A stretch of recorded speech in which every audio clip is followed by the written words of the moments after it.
Menciptakan ide bagus sangatlah mudah, namun mengeksekusinya yang menjadi sangat sulit.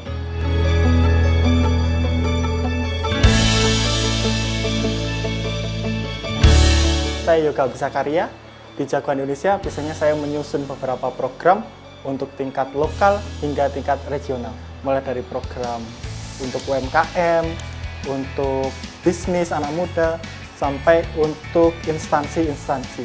Nah, biasanya di setiap pelatihan itu kita konsen di bisnis, namun secara fondasi yakni adalah bisnis model kanvas. Teman-teman pernah dengar nggak sih ada yang namanya bisnis model kanvas?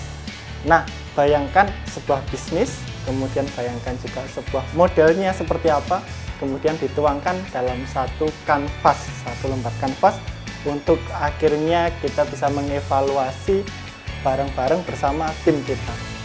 Seperti yang saya sampaikan tadi, memiliki ide bisnis itu sangatlah mudah, namun mengeksekusinya yang sulit.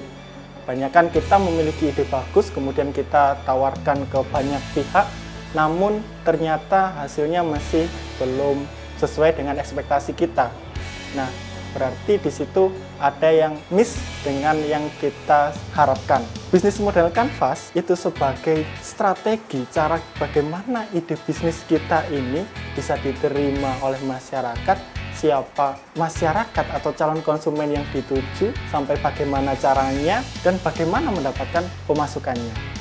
Secara pengertian, bisnis model kanvas itu digunakan untuk menjelaskan, memvisualisasikan, menilai, bahkan mengubah suatu model bisnis kita. Selebihnya, bisnis model kanvas ini digunakan untuk menciptakan inovasi bagi bisnis, bagi pelanggan, maupun juga bagi sosial. Bisnis model kanvas memberikan banyak sekali manfaat untuk kita, mulai dari memberikan gambaran singkat terkait bisnis kita bagaimana ke depannya. Sifat dari visualisasi bisnis model kanvas akan mempermudah kita dalam mendetailkan, sampai bisnis model kanvas yang secara fleksibel bisa dirubah dari waktu ke waktu menyesuaikan dengan perkembangan zaman, dan kita bisa menyesuaikan strategi bisnis yang akan kita lakukan. Sifatnya yang fleksibel ini akan mendorong bisnis lebih dinamis dan pada akhirnya bisa terus bertumbuh seiring dengan perkembangan zaman itu sendiri. Secara singkat, bisnis model kanvas memiliki 9 komponen utama, yang satu dengan yang lainnya itu komponen akan saling berkaitan satu sama lain.